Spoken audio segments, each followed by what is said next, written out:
What's going on, guys? This is Dave from PNP, and I'm here to talk to you about Underdog Fantasy. I just want to remind you that's the easiest place to play. There ain't too many places where you can win 20 times your money in the same night, utilizing higher lowers in the pick'em game.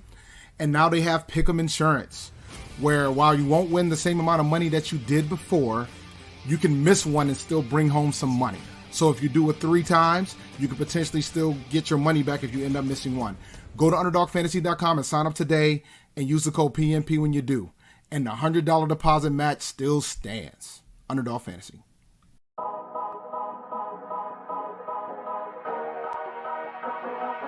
Panther Nation Podcast. Yeah. Let's go. Yeah. Oh, cut it. Cut right. And I would like to introduce one of the hottest podcasts in Carolina history. Let's go. Yeah. Talk less shit. We got time to chop it up. Talking analytics and fantasy draft. You know what's up. Panther Nation representing. Cause this is where we talk that. Talk that's so incredible. Make them rewind that talk back. Pause. Talking Panthers football. We discussing it all. On and off the field. You know exactly who to call. You know we the #1 podcast. Competition is non-existent. You need to stop that. Pause. It's an honor to be a Panther fan. Pause. At Bank of America, that is where we ball. Coming to the jungle, then you gonna feel the pause. Winning the trophy for the city, it is the cause. Black, white, and blue, we going Carolina strong. And this is the conversation where everyone belongs. Discussing all the numbers and topics, you know we got it. We the hottest podcast, and we poppin'. Let's go.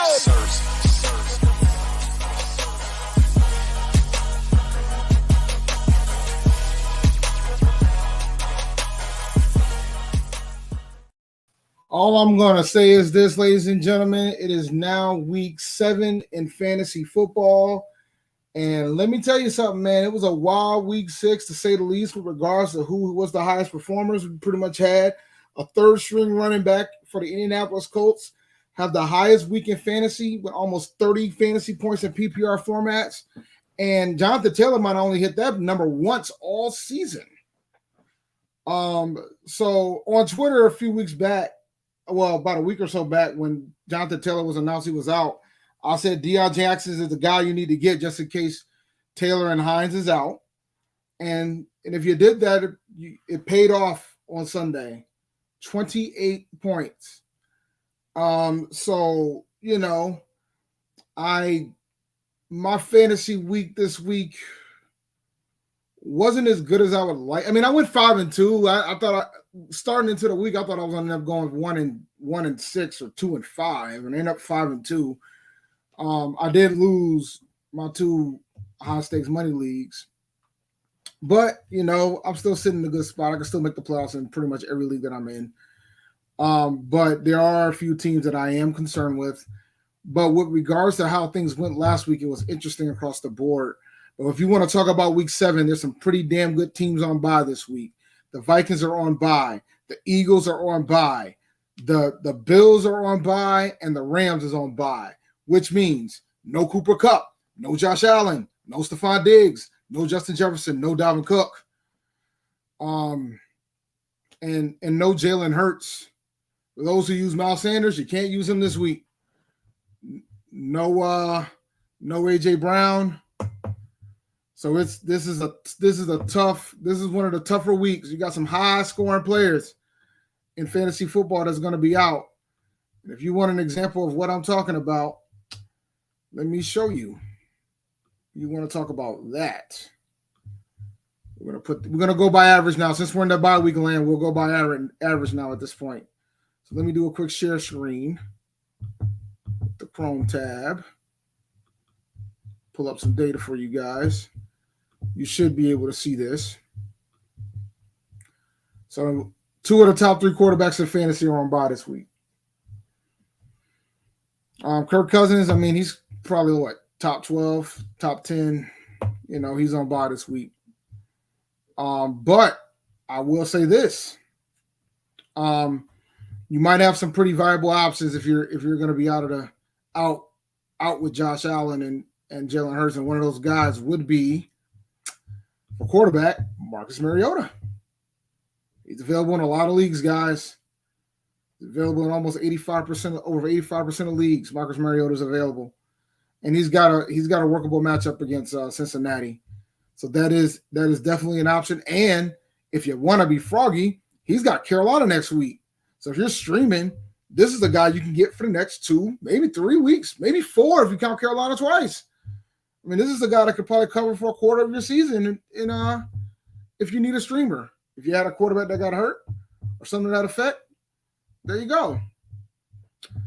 But another quarterback that could be in consideration is, let's see here. Let's look at who was rocking it last week and who's their opponent this week. Wait, hold on. Excuse me. That's the wrong one. Here's your rankings for this week. Burrow finally showed up. You know what I'm saying? Matt Ryan balled finally. I don't know if I don't know if I'm a full-fledged believer, but I know he's available in a lot of leagues. So if you're desperate, you need a guy, he should be available. Who does Matt Ryan play this week? He plays the Titans. That's a doable type of offense. That's a doable defense to work through. So you can always go with Matt Ryan if push come to shove. As for running back, here's your top guys, man. Look at my boy Christian McCaffrey out here doing God's work.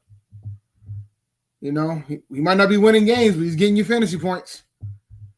But here's your top 5 on average. Raiders just got off bye, so Josh Jacobs is out here balling out of his mind. Let me get into some of y'all questions real quick. All right. Can only start 2. Robinson, Dylan, Montgomery. Give me Montgomery.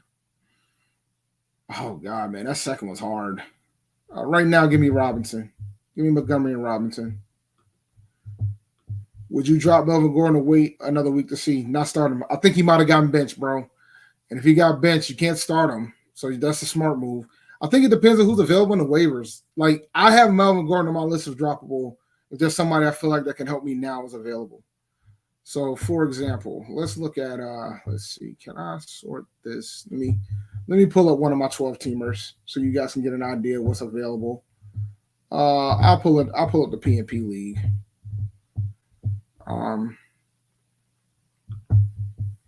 So when you talk about running backs and who's available, it's probably gonna be slim pickings.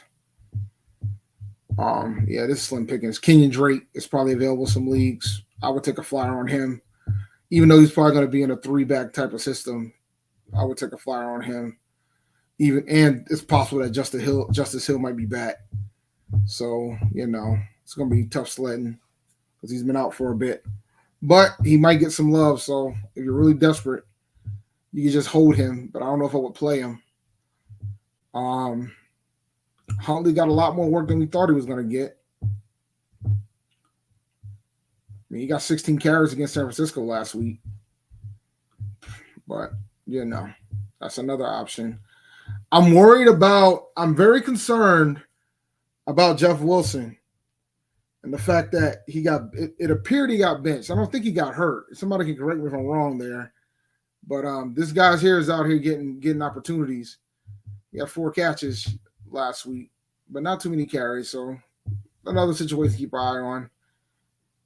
But yeah, man, the running backs are kind of slim out in these streets.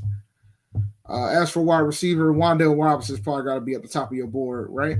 Wan'Dale Robinson, he's probably going to get some more love. He's probably going to get more opportunity. The only concern is right now he didn't really run too many routes in the game this week. With the Robbie Anderson trade, you got to decide who's going to be the second wide receiver. Right now, it's probably Shaw Smith, but at the same time, he's still not getting the targets you think he should get. And now with the new head coach, I don't know if that's going to improve upon. But you know, when it was Matt Rule, he was getting a little bit better. But like, you know, he got 2 targets in 3 out of the 6 games. So I don't know if that's somebody worth taking a flyer on. Robbie Anderson, if he's available in your league, I would probably scoop him up. Wouldn't play him right now. Nico Collins has been getting some decent target share. I mean, that's a viable option. It's kind of slim in these streets, man. Donovan Peoples-Jones, being a second wide receiver for a team has its benefits. 5 targets for him. Ain't too many things out here, man. Let's see here. All right, let's see. No. I would not trust Brett Rippon. I do not trust a Denver quarterback. Mariota or Ryan, I'm going to take my chances with Mariota. You can go either way, though. Goff, T-Law, or Daniel Jones? Let me see here.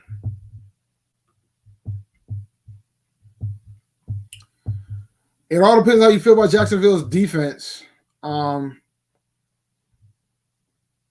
Daniel Jones. I think I probably prefer Daniel Jones here. He's been playing pretty well, man. Teetering on a top 12 finish. So yeah, I'm rolling with Daniel Jones here. Out of those 3. I don't know what to say about Trevor Lawrence. I mean, you only need a quarterback for 1 week, bro. Let me see something though real quick, because now I'm curious. So who does Trevor Lawrence is playing the Giants? Daniel Jones is playing Jacksonville. Who's the other guy you want? Who's the other guy you asked for? Oh, Goff. Who does Detroit play this week?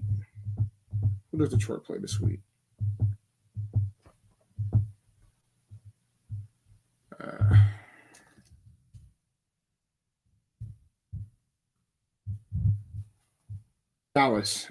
Ooh, Dallas got a good defense. And we saw what happens when Goff goes up against good defense. And it looks like if all goes well, Swift might be back to this week. So now I think I'm going to take my chances with Daniel Jones. Would you trust Bailey Zappi big game if Mac Jones is out again? If you need a streaming quarterback, I have no problem if you want to roll with Bailey Zappi for a week. Just a week, though. Don't get too cute. I mean, I think Bailey Zappi's the real deal. So if you want to just borrow him for a week, I'm fine. Especially with the slim pickings at the quarterback position. And you only need him for 1 week. So I'm fine with that. Matt Ryan, second lead in passing attempts.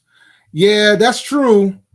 And I think part of the reason why is because of all the injuries at running backs. I'm wondering to see what's going to happen when Jonathan Taylor comes back. I mean, I think this is the 3rd straight game Jonathan Taylor's missed, if I remember correctly. Or this is the 2nd straight game. I can't remember. How many games did Mr. Taylor miss? Taylor, and that's going to be a cause for concern, too. Because he might not play this week, too. So he's missed 2 games. And then he got injured. He got injured in the 3rd game, in the other game where he only got 3 fantasy points. Yeah, so I was right. His backup got more points than him, which might impact Jonathan Taylor because Deion Jackson might have gotten some carries taken out of him.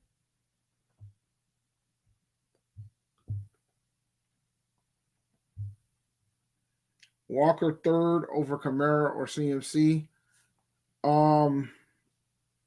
You got to play. CMC should be played every week. And so should Kamara, even though Kamara's been struggling. But I think Kenneth Walker might win some folks some leagues, man. I'm going to be honest. Yeah, Melvin. I don't know where Melvin's going to go. I would wait and see where Akers ends up. Then make your decision. The 49ers was behind, so he stopped and he's true by Underdog Fantasy. Yeah, that happens, man. That happens. Don't worry, man. I played Jeff Wilson in a couple leagues, and I lost one of them. I ended up winning the other one, but, those are the breaks. If you guys listen to me, Deion Jackson's probably at it. Let me tell you something. Folks in my league is watching it because I'll tell you what, I don't think Deion Jackson's available in this one. Where is he? Nope, sure ain't. You guys are listening at least because he was gone, and he's injured too. But, yeah, if he's available, you got to go get him. But I bet you, let me check. Is he available in this league? He probably is in this one because folks be in here. It's a 10-team league. So he might actually be available here. Let's see here. Running back. Oh, yeah, he's available here. Yep, he's available here. Yep. Yeah, but he got a quad injury, so we don't know if he's going to play or not. So that's another factor, too. Like, all their running backs are banged up. I think the next guy up is Phillip Lindsay, if none of them can go. So, yep. So he's available in the 10-team league that I'm in, but in the 12-team leagues, he might be available here because sometimes these guys don't be going after folks. Let's see here. Nah. Is he available? Nope, sure ain't. Sure ain't. Yep. So some people are available, some aren't. That's just the reality of the fact.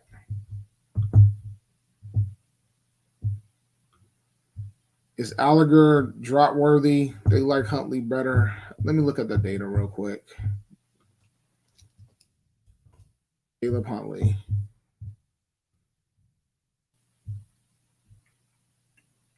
He did get the bulk of the work. Huntley registered one more rushing attempt in total, 8 more rushing yards than Tyler Agler. Neither running back saw any work in the passing attack. Yeah, they're splitting the work, man. I don't know. I think the problem now is that now you got two guys splitting the work, and it looks like it's pretty damn even, Noli. So you kind of just got to be cautious with that. I don't think you drop one or the other because they're getting the same amount of carries. It's probably you. That's why you said it.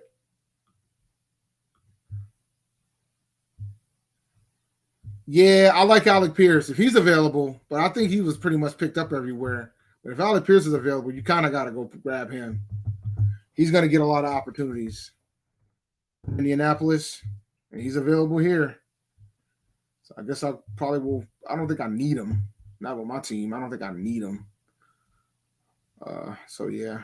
I got a tough bye week, man. Vikings is on bye and the Bills. So I got a tough bye week this week.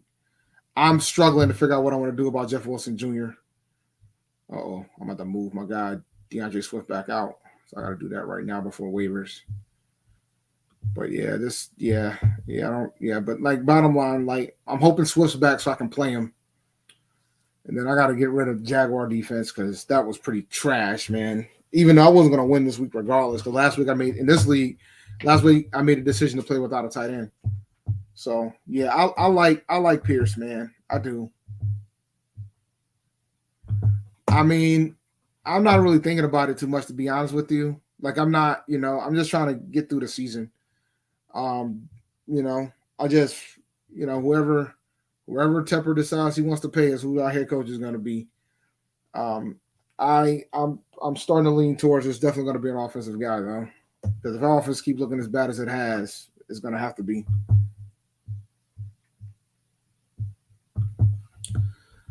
Fam, he ain't got suspended yet, so it's a wait and see for me. If you're worried about it, you better go get Mark Ingram. Taysom Hill is the guy that you play. Like, I'll give you an example, right? If I had Taysom Hill, I probably would have played Taysom Hill whenever my tight end's injured. Because I think you don't drop him because he'll have a day where he gets 25 points. You just can't figure out what day that's going to be. It looks like but I didn't check and see what he did last week. But if I had to guess, he probably didn't. He probably got a couple carries here and there, and then that probably was the list, right? Let me see what Taysom Hill did. What did Taysom Hill do? 5 points ain't bad. I mean, shoot. Let's put this in perspective real quick. Let's see. Scoring leaders. Tight end. Week 6.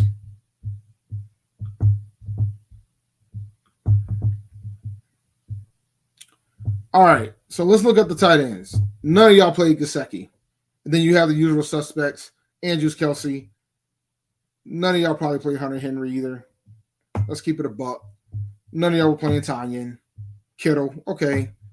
None of y'all were playing Bellinger. None of y'all were playing Jake Ferguson. None of y'all were playing Greg Dulcich. Y'all might have played Dawson Knox. Maybe. Y'all played Zach Ertz. Jelani Woods. None of y'all were playing him.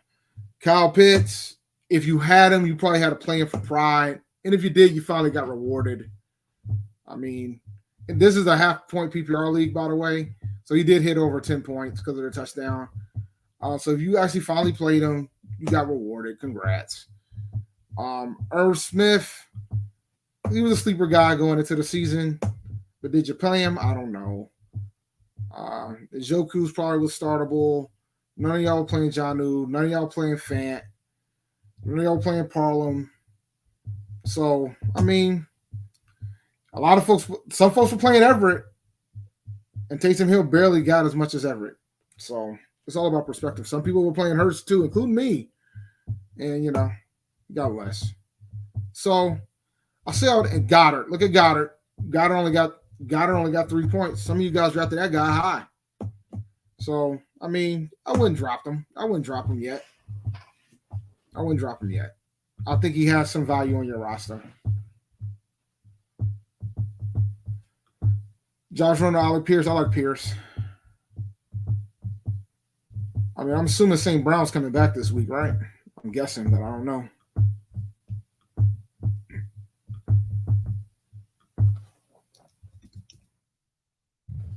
Assuming he's coming back this week. Oh, yeah. Oh, he's on bye this week. Oh, that was last week. So let's see. Hold on. Clear it. Wait. Week 7. Let's see here.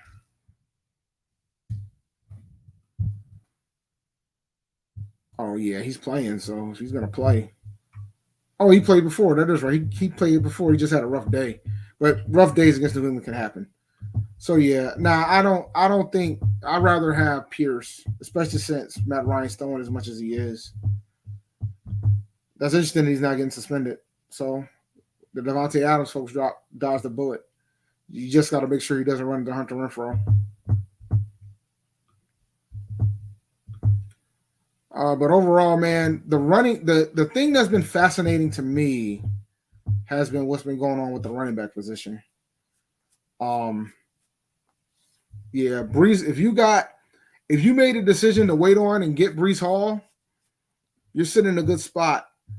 And I'm going to be curious to see how long Stevenson is. I think Stevenson might end up taking over that job. So, like, players like Brees Hall, Ramondre Stevenson, those are the type of guys I would probably try to trade for right now. Another guy that I would probably wouldn't mind trading for that might not cost you as much as somebody like a Damon Pierce. You know, I would probably try to trade for him. And another guy that I absolutely want to try to trade for is, excuse me, guys, is Kenneth Walker. Kenneth Walker, if you can. As for wide receivers, Marquise Brown is out. Robbie, I talked about that. Luckily, he's not season ending, even though I'm kind of, you know, the Cardinal situation is going to be interesting. DeAndre Hopkins is coming back. I talked about in previous weeks that's somebody you probably could potentially go after prior. So his price has probably gone up at this point. I think he can be. I'm always hesitant to call a Patriots running back RB1, but, you know, considering – and then, like, I think if Bailey Zappi remains on the rock and remains as the starter, I could legitimately see a scenario where Ramondre Stevenson could be RB1 for the remainder of the year. Yeah, I love Kenneth Walker. Love him a lot. Michael Carter, yeah, he's handcuff status. I think, you know, slowly but surely he's losing touches, and I think at this point he's starting to become the handcuff. You aren't kidding, man. Same here. But luckily, if he's ruled out, in some leagues you can just put him in IR even if he's ruled out. Because if you saw my situation in the jungle, in this league, let me see. Let's see here. You see, I got an empty roster spot, but I put Olave and Swift. But I probably won't be able to pick somebody up right now because Swift has been moved to questionable. I hope he plays, man. As you can see, my situation right now. I would love to be able to play Swift and Walker and get Mostert out of there. But we'll see. We'll see. Yeah, I'm 3-3 in this league, so I gotta win. I'm 7th.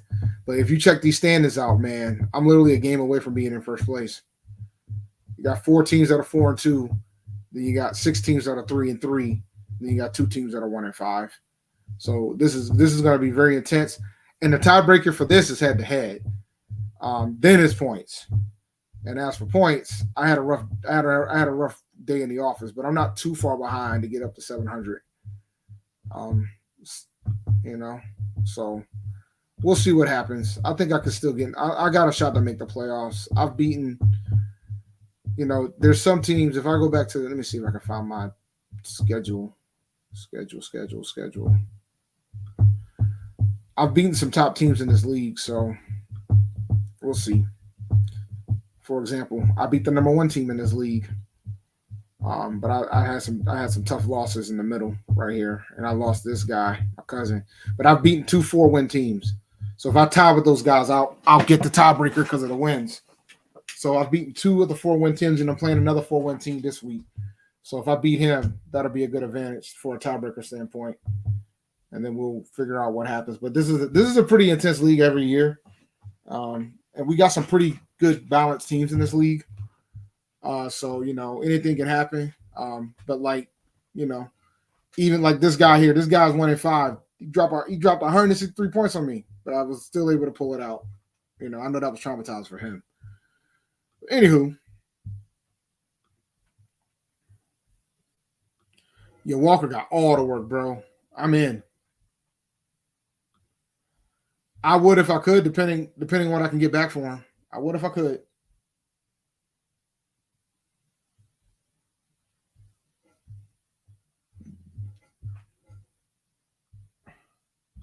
I mean, for fantasy football, I would trade CMC. You got to get back at least an RB1 and maybe like a wide receiver 2 back if you're going to trade CMC. Right now, CMC is a top 5 running back in fantasy.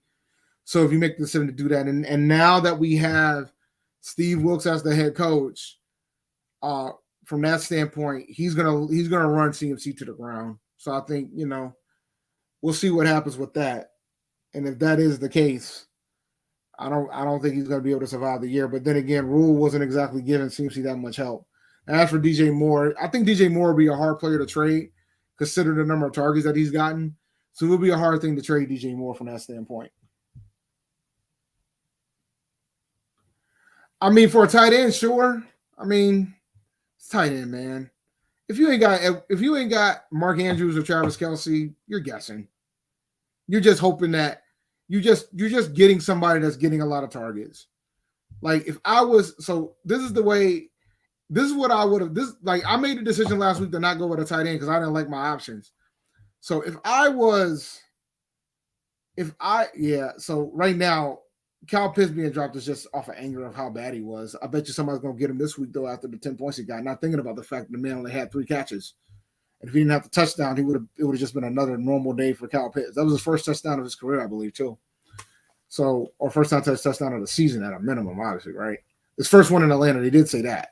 But either way, so when you look at his target share, 7.3843, he's not going in the right direction when it comes to targets, right?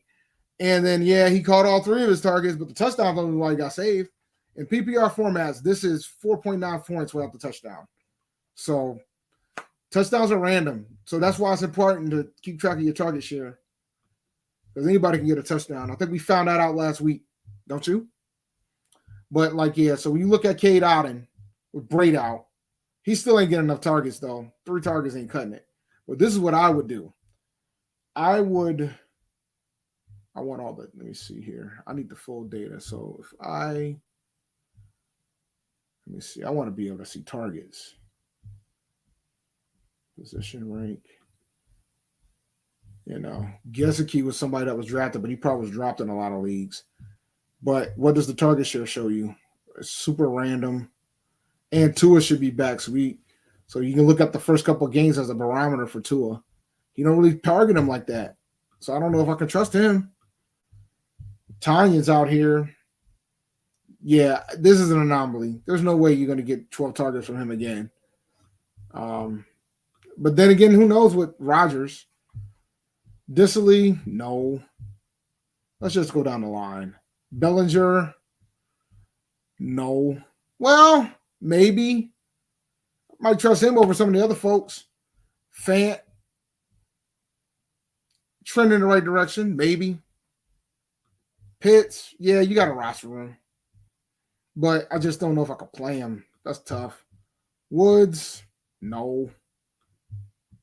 Jawan Johnson, interesting. Don't know how long that's gonna last with all the quarterback shifting. Granson, yeah. Logan Thomas, he's an option if he's healthy. If he's healthy, he's questionable right now. He might be available in some leagues. He hasn't played in the last couple of games, but if he comes back, I think that'll help, especially with Taylor Heineke coming back to the fold because he looks like Taylor Heineke is going to play.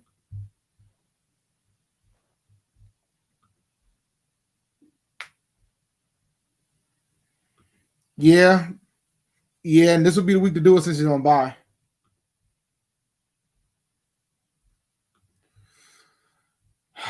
It depends if you got better options, my man. When it comes to dropping people, you got to think about your options. So let's see. If I had Robert Woods, would I drop him for some of these guys in the wire? Why, yes, I think I would drop him for. I would probably take a flyer on Claypool because he's still getting these targets. I would take a flyer on Claypool.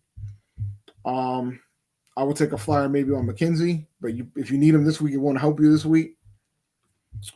Duvernay is interesting. He's getting 5 targets. He didn't get carries this time. He just had a rough day in the office, but he's getting enough. He's getting about 5 targets. He's getting wide receiver 2 targets. I would do it for Alec Pierce in a heartbeat. He's getting a target opportunity here. I would do it for him.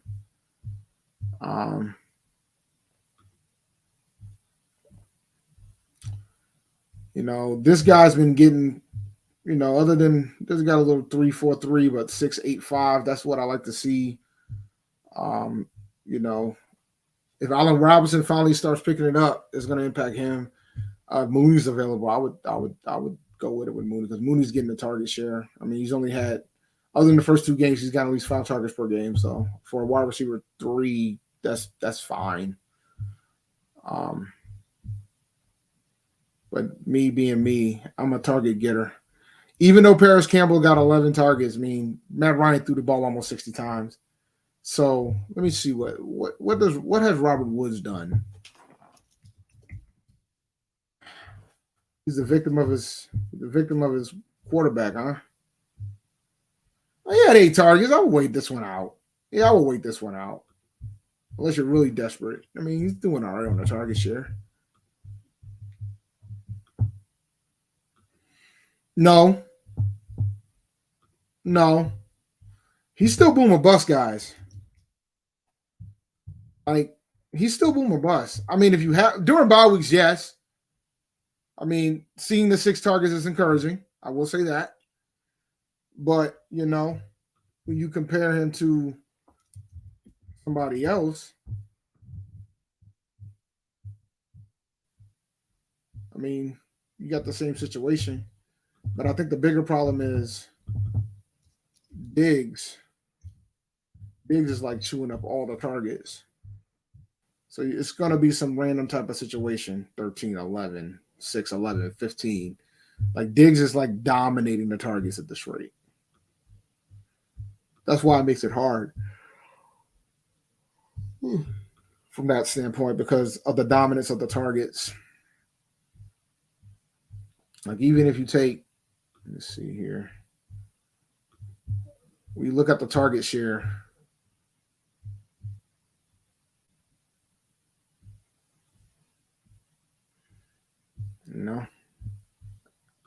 But it's the same thing when it comes to the tight ends. I just look at the targets. So, for example, I think Tanya would probably be the one that you probably have to take your chance on. Only, even though you know that it's kind of, we saw this earlier, even though you know that it's kind of lopsided when it comes to the target share because he had that 12 target day. But that 12 target day puts him higher than some of these other guys. Well, we know Kittle was hurt, but he's gotten more targets than Pitts. So those are the things you got to take into account. CeeDee Lamb. Yes, give me CD.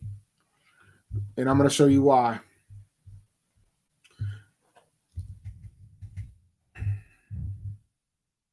Let me show you why. Because you got to understand why. He ain't have a game with less than 8 targets. He's getting to work. Gabe Davis, you're pretty much depending on him getting a touchdown. You can't always bank on that. I think Gabe Davis is the type of guy where I would start him like in the flex spot. And that'll be like because sometimes in some leagues I would have like a boomer bust guy, and that boomer bust guy ends up in the flex spot. So either that dude's gonna explode and get you like 20 points, or he's only gonna get you like 5. And you're fine with that because you're not depending on him to give you wide receiver 1 or wide receiver 2 numbers, but he has that upside. Like Gabe Davis has more upside on a week-to-week basis than CeeDee Lamb, but CeeDee Lamb is more consistent when it comes to the target share. That's the best way to make the difference between the two. So when you build your teams, you got to decide how you want to build it. I tend to be a guy that leans towards I want the guy that's going to get consistent targets every week. You know, I'd rather have a guy like this because I know he's getting the targets every week. And when he gets a touchdown, he gets a touchdown. You know, because you kind of want that consistency. And by the way, just so you know, like this is a half a point PPR. So in PPR format, I mean, you're talking, this is an 11-point day. This is a 10-point day. This is like almost a 16-point day without the touchdown. And then with the touchdown, it's 22 points. Same goes here, about 22 points. So, you know, this is a 14-point day. And the last one is about a 4.95-point day. So you just got to keep those things in mind. Now, this one I probably would go Gabe Davis, even though Deontay Johnson's getting a lot of targets too. But I think the other factor you got to go into with that is rookie quarterback. But he's getting his target share as well. The problem is that he's getting shorter routes, so he's not getting the opportunity. He doesn't have a touchdown yet. So you don't have the touchdown outside. At least with CeeDee Lamb, you'll get some touchdowns here and there. So for that, I would rather roll with Gabe Davis with that regard there. But yeah, he's getting the targets. And the fact they're going through a quarterback situation. It looks like Trubisky's about to get the start because Pickett's hurt. So Pickett got concussed. So because of that, you know, that's another factor you got to take into account too.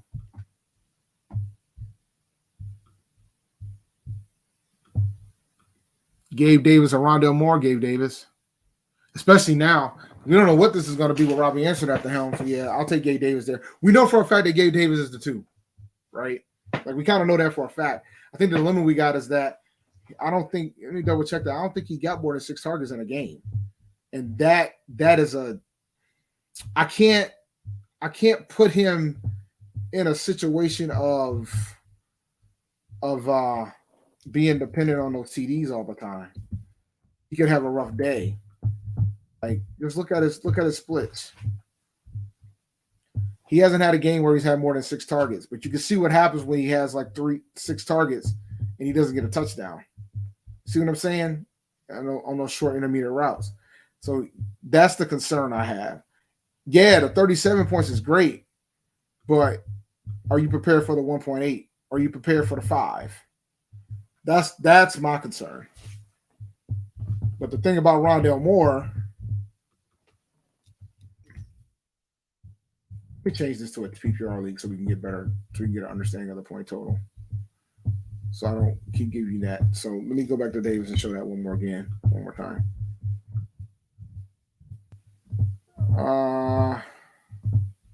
Yeah, so like you got to decide on that if you're willing to settle. Are you fine with Gabe Davis getting you 6 points some weeks and 32 others? That's what you got to decide. Now, as for Rondale Moore,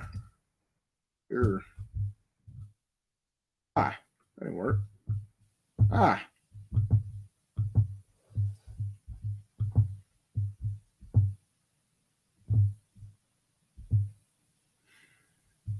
Yeah, he's getting way more target share, but I don't know how this is going to be with DeAndre Hopkins coming back because between Hopkins and Robbie, once Robbie learns the playbook, but I mean, I think at the beginning they'll probably just tell him to just keep doing goals. Let his speed take over.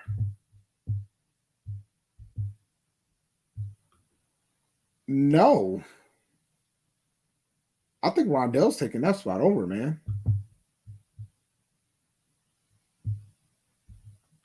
I have no idea. I'm not even thinking about it. We could win 10 games. No, we can't. But I'm not thinking about it. I ain't thinking about the draft. I'm trying not to think about it after the season was on. It's over. AJ Green is near the tail end of his career, man. So yeah, I think Robbie absolutely can. They wouldn't have traded for him, but they didn't feel like if they didn't need their help.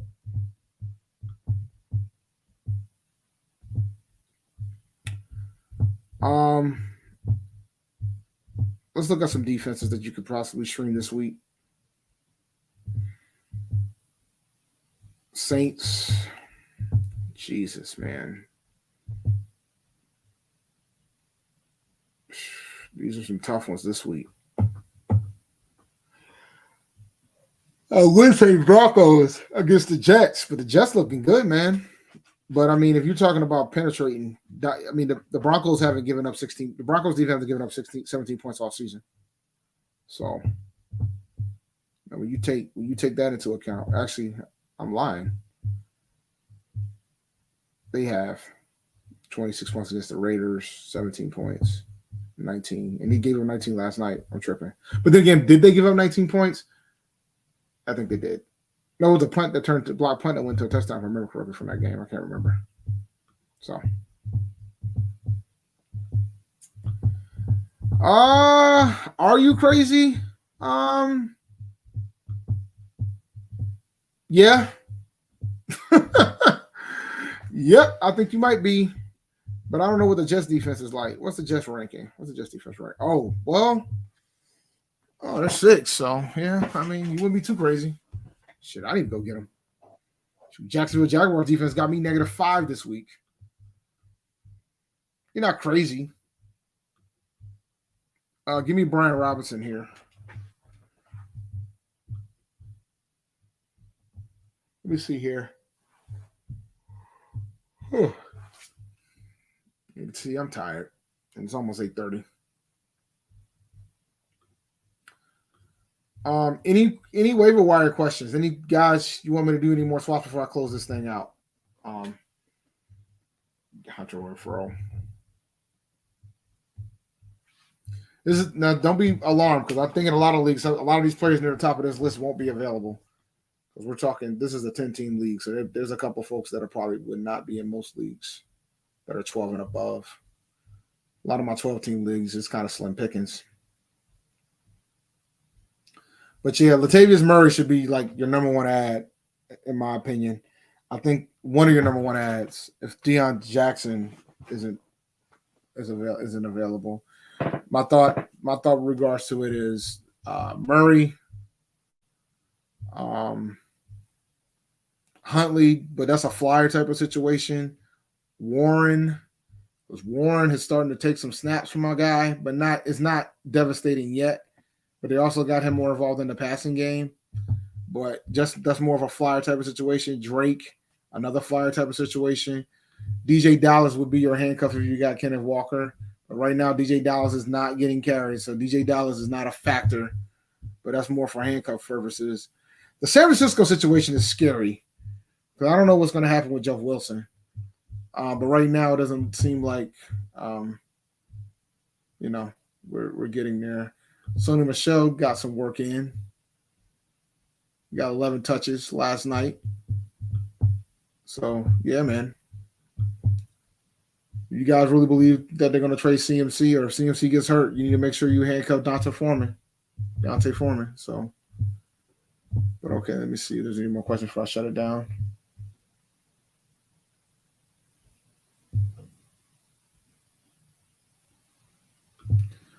King Jaffe Joe, long time no see, man. Good to see you.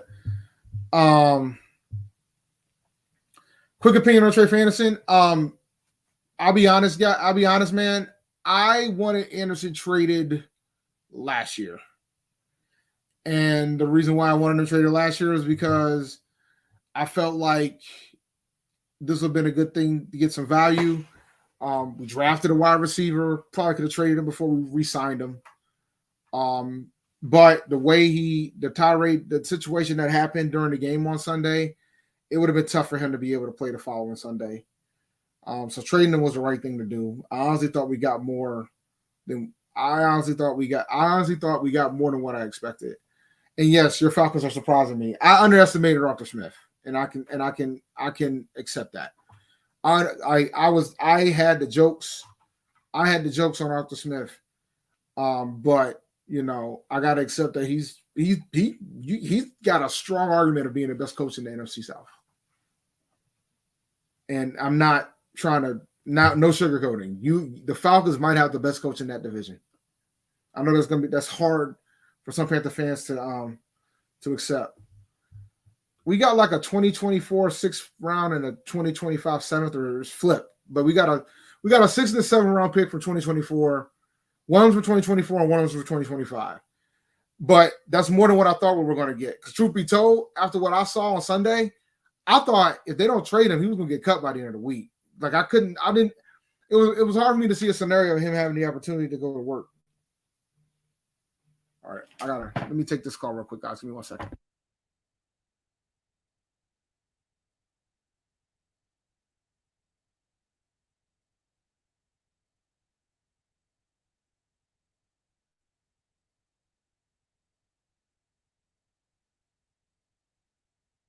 All right, no, I'm not doing surveys. Okay.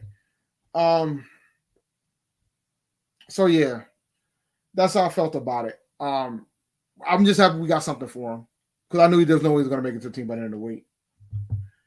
I don't know, man. Like,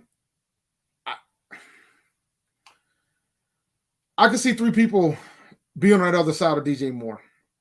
And those 3 people are Shy Smith, Terrace Marshall, and Chenault. And Chenault might be back this week. So I don't know. I don't know. It could be any of those 3. And that's the scary part, right? But then again, do you really want to have a wide receiver 2 in this offense, in the Carolina Panthers offense in fantasy football? I know I don't. I don't think it's worth the stash. Maybe if you're in a keeper league, a type of thing that you want to hold for next year with the offensive guy, okay. But a redraft league, absolutely not. Not worth the roster spot for me.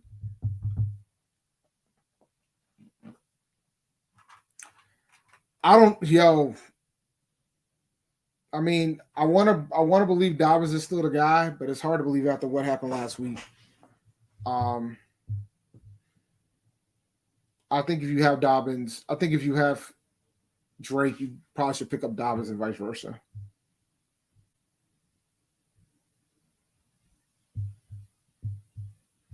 No problem, man. I don't even know that, bro. We don't know what Sam Darnold looks like in a live football setting with that offense, right? Like we don't know. Like we don't have a clue of what he looks like in that offense with Ben McAdoo in a non-preseason game. We have no idea what it looks like. None.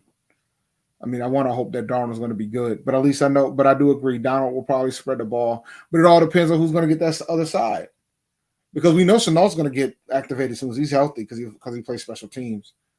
So, I mean, I think Terrace Marshall is the default, but it might be Shy Smith. So, okay. I think I've had enough. I think I'm done for the day. I gotta get ready to pack because I gotta get on the road. I gotta get on the road tomorrow. All right, so guys, appreciate you guys coming to the show. Make sure you like and subscribe to the channel if you haven't already. I'll take your fantasy questions on my personal Twitter handle, which is down here. But with that being said, peace out, guys. See you guys on Sunday.